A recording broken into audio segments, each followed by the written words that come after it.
How to delete Instagram account.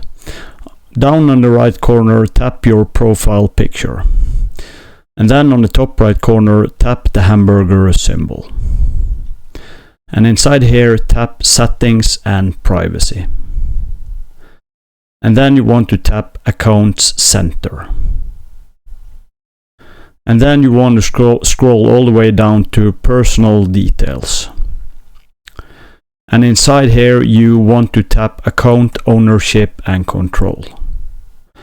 And here you want to tap Deactivation or Deletion. And here you want to tap the account you want to delete. And here you want to choose Delete Account. And then Continue.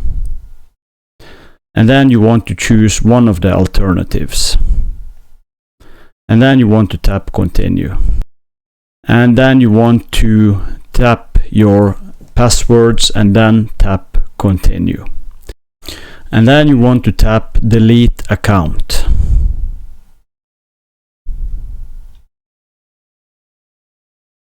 So this is how you delete your Instagram account. Thanks for watching. Subscribe.